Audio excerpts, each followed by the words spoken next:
The last couple Sundays, we've been going through the coaching hot seat meter during the off season, but nobody's hopefully doing anything that's going to affect their spot in the hot seat meter rankings.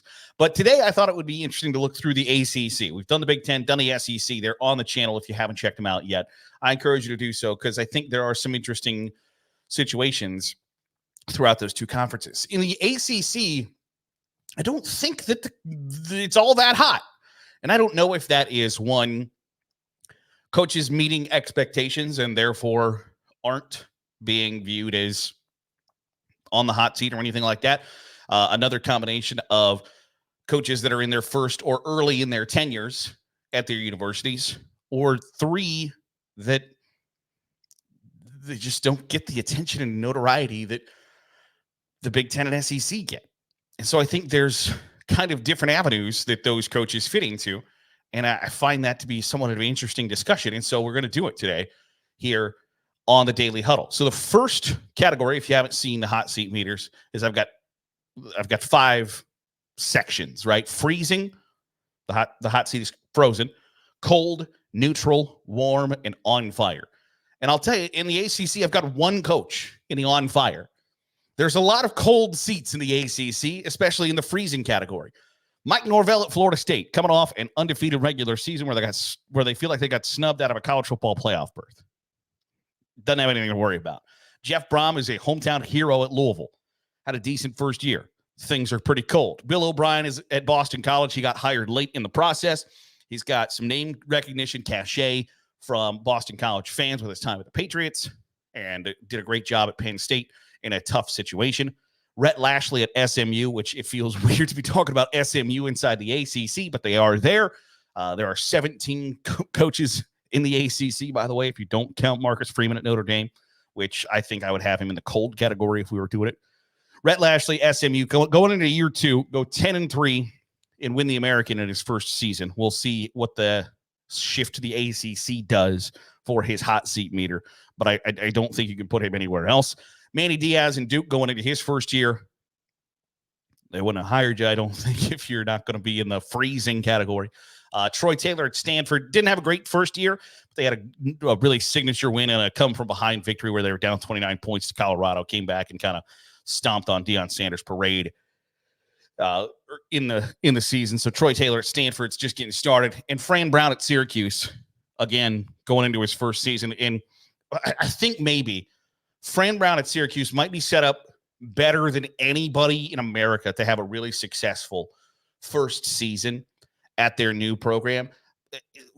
Syracuse doesn't play Florida State, doesn't play North Carolina, doesn't play Clemson in the ACC. And then their non-conference schedule is Ohio, Holy Cross, at UNLV, and UConn. Syracuse is poised to have a pretty good year in 2024, and Fran Brown is going to be set up to, I think, be viewed as a freezing candidate going into 2025 if things go somewhat according to plan and he's not just a major failure in year 1 at Syracuse. Now, there's one name I think that you could argue is in the freezing category, but I put him in the cold, and it's Dabo Swinney. I think Dabo Swinney is not at any risk of losing his job whatsoever. I know that there is a discussion and talking points about, and hell, I have them, that, he doesn't use a transfer portal. Things are slipping.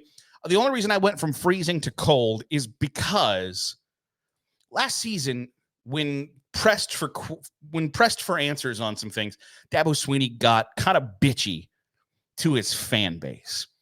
And despite all of the accomplishments, despite all of the success that Clemson has had, if there's one thing like you can't do is to say, like, well, you know what? Our fan base's expectations is too high. And you're like, well, wait a second. That's like, you should want that.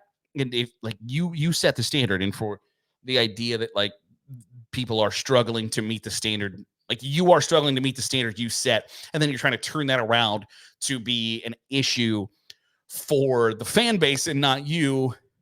I think that moves you up from a freezing, like, because so often we see these jobs get away from these guys because the fan base has turned on you, or the fan base has just simply said, like, you know what, I've had enough.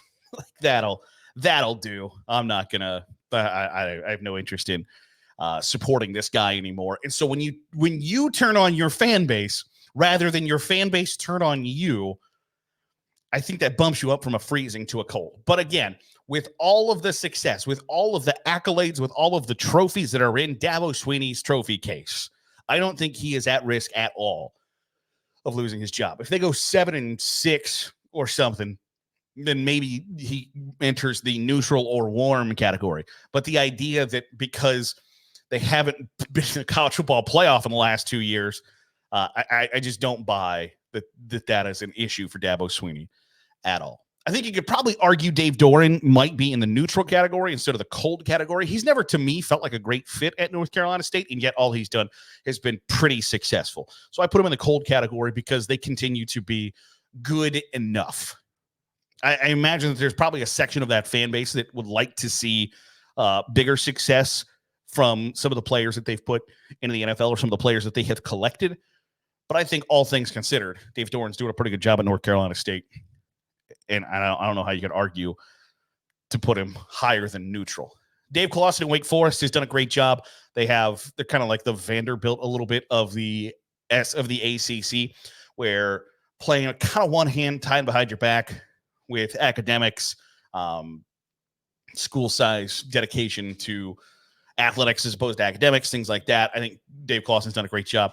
I think Mack Brown is in the cold category. One, because you're coming off a spot where you had a first round NFL quarterback draft pick, which is an important thing to have on your resume. But then two, I think that there's just like some subsection of North Carolina fans who might tell you that like they're not completely satisfied with what Mack Brown has done as the Tar Heels head coach, but at the same time, you just kind of got to wait him out if you're not thrilled with it, right? Like, he's the same age as Nick Saban.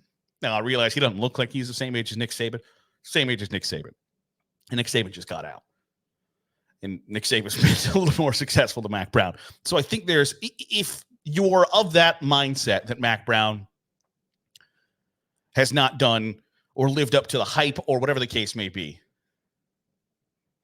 you wait another year, another 2 years, maybe max, and he's not your head coach anymore, and you don't have to worry about it. So I think that kind of gives him a little bit insulation from the frustration that, like, okay, we're not going to get riled up about this. We're not going to demand for his firing because he's not here for the long haul. Like some of these coaches that, Justin Wilcox could be potentially Cal for another decade.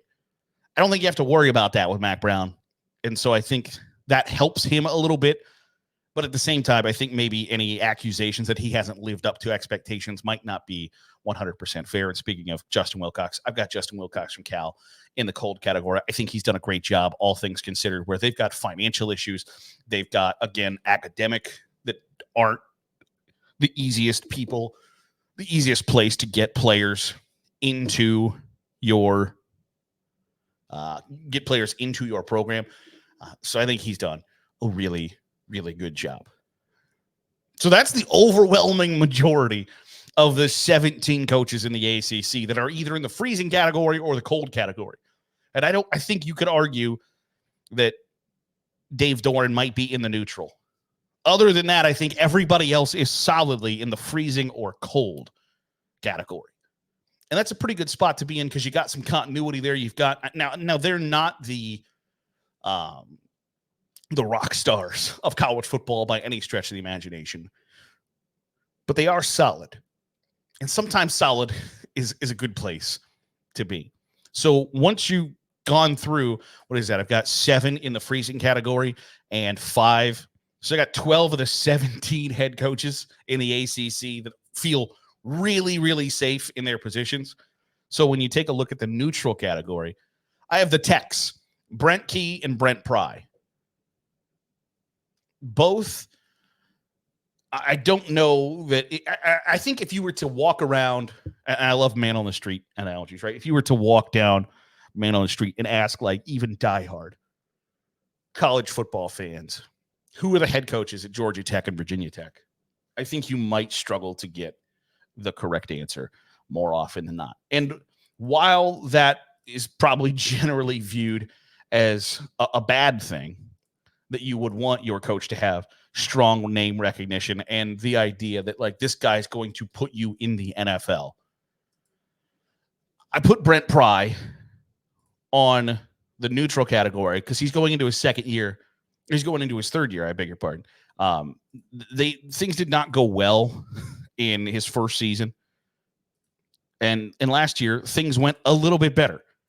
And then in this year, the non-conference is not all that hard. At Vanderbilt, Marshall, at Old Dominion, Rutgers. Now, they get a little bit of a help. They don't play Florida State. And so I think that is, if you swap out, like a Stanford or Boston College for Florida State, your record then goes from 8-4 to 9-3, or 8-4 instead of 7-5. So I think Virginia Tech is moving in the right direction. They're just not doing it at the rapid pace that I think lots of programs have expected their rebuilds to happen in, especially in the transfer portal era. They're moving at a slower pace, but there's undeniable growth and success in that program. And Georgia Tech is in a little bit of a different situation where you got the job in a situation where the head coach, Jeff Collins, wasn't the most popular figure in Georgia Tech circles. You got the job, and all Brent Key has done is keep kind of your head above water and stay afloat. And so I think it can go one of two ways. He can be successful and move himself into that cold freezing category, or if things don't improve. And again, Georgia Tech is one of those programs that it academically is difficult to get into. But you are also located, one, in the same state as the college football powerhouse right now. And they got to where they are because of the inherent recruiting advantages of being located in Georgia and located in Atlanta, where, one, you can sell, big city living, but then two, you can recruit Georgia, Florida, Alabama, Mississippi, South Carolina, Tennessee, all within that kind of 5-hour window of where you are, and find really, really, really good football players in that window. So I think just one being the rival of Georgia puts you in a little bit more hyper-scrutinized spot because, like, hey, they're doing it up the road. They're kicking ass up the road. Why aren't we at that level? Now, I think that's an unreasonable thing to think because Georgia Tech has, like, not generally been on the same level as Georgia. But when your chief rival, in your fan base's eyes, is having gobs and gobs of success, and you haven't been able to match it, it's going to lead at some point to people looking at you with a magnifying glass. Now, I'm not saying he has to beat Georgia every year, but if you can go 8-4, you can go 9-3. It's going to be viewed a lot more favorably than the previous couple of eras. Now we go to the warm and on fire categories. And I think it might, I don't know how I feel about the warm, because Pat Narduzzi at Pitt, to me, feels like his seat is warm, and it feels almost as if it is self-inflicted. When he had Kenny Pickett, who has undeniably been a failure at the NFL level, which it is what it is. When he had Kenny Pickett, you go 11-3, and if you look down their schedule, they're scoring 77, 52, 51, 41, 20, 54, 30, 48, 31, 45, winning the ACC. And you juxtapose that to 2023, where you're scoring 21, 6, 21, 17, 7, 7, 7, 13, 19. Pat Narduzzi purposely made his offense worse. Fired an offensive coordinator because, gosh darn it, I want to run the football. I get that. But at the same time, you want an ACC championship, playing the way that you were playing. And instead of sticking with it, you're like, I'm a defensive guy. Like, you're making your own bed really difficult to stay in. So last year they're 3-9. The losses weren't super close. They had a close loss to a bad Cincinnati team, a close loss to a not great West Virginia, a close loss to Wake Forest, and then you got beat pretty soundly by Duke, by Syracuse, by Florida State, roundly by Notre Dame, pretty bad by North Carolina, pretty bad by Virginia Tech. So I think Pat Narduzzi did what he thought. And I appreciate the idea of, like, if you're going to hire a defensive head coach, right? Pat Narduzzi, a defensive guy.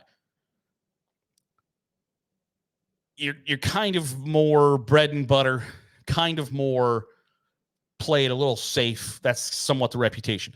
Well, like when Luke Fickell got the job at Wisconsin, right? He basically said, I'm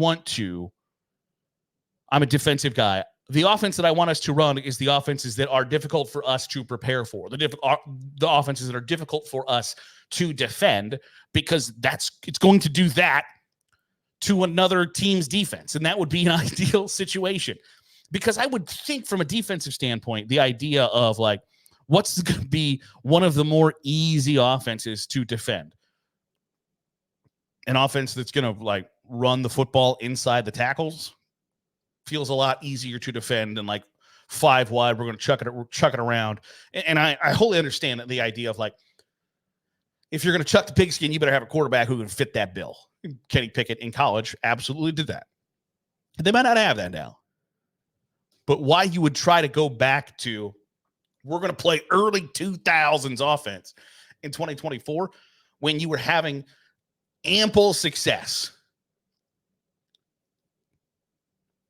working differently, I'll never understand. And so I think Pat Narduzzi had put himself on the hot seat by his own choices. You go from 2021 winning the ACC to 2023 being 3-9 with a 2022 stop in there where you go 9-4, but you lose a couple of games you probably shouldn't have. And I think it's going to get the fan base to start asking questions of, like, well, what are we doing here? Now, on the same token, I have Mario Cristobal. And Miami was 7-6 in 2023. And they lose a horrendous game to Georgia Tech that they absolutely 100% should not have lost while they were 4-0 coming off a bye. If they don't lose that game in one of the biggest choke jobs in college football history, where all they had to do was take a knee, and you hope and pray to God that Mario Cristobal has learned from that. They are 5-0 going to North Carolina. Now, they lost to North Carolina by 10 in 2023. But you would hope and pray that, like, I'm sure that Mario Cristobal would love to go back and do it differently, but he can't. And that's part of why you move from neutral to warm, because at Miami, the question is always going to be, like, when are you going to return to what you should be? When are you going to return to the heights that you should be at based on the late 80s, 90s, early 2000s? When are you going to get back to that? And I think 2024 is the answer. Their schedule is so bad, I don't know how they don't win 10 games. But they were right on the cusp last year, because while 7-6 sounds like a bad record, they have maybe the worst loss in college football history to Georgia Tech, where they literally gave the Yellow Jackets the game.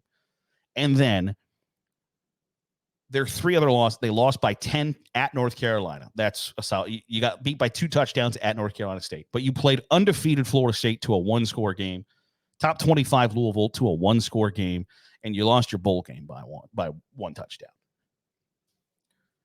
Now, they beat Clemson in overtime. They beat Virginia in overtime. So they're playing 1-score games. You go 2-4 in 1-score games, and you finish 7-6. It shows that you're right there. Now, you're right there also with teams who don't deserve to be on the same level as you.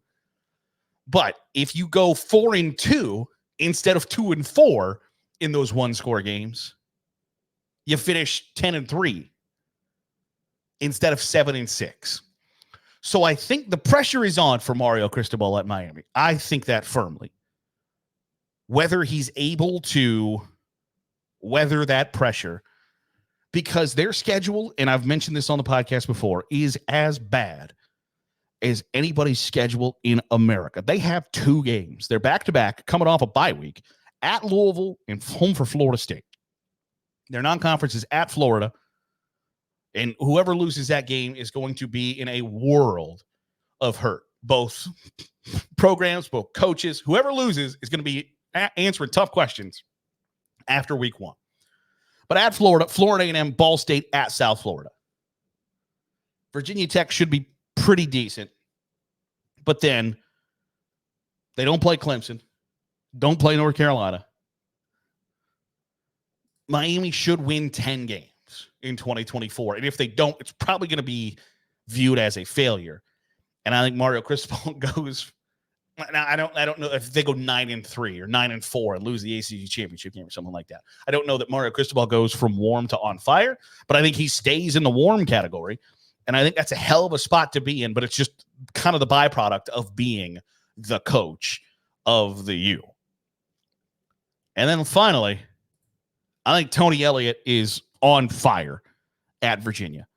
And to tell you the truth, if you were to ask me which coach in America doesn't make it through the 2024 season as the head coach of their Power 4 college football program, I might pick Tony Elliott at Virginia. I just frankly might, because they are not improving really at all, and they've been through some difficult situations, no questions about it.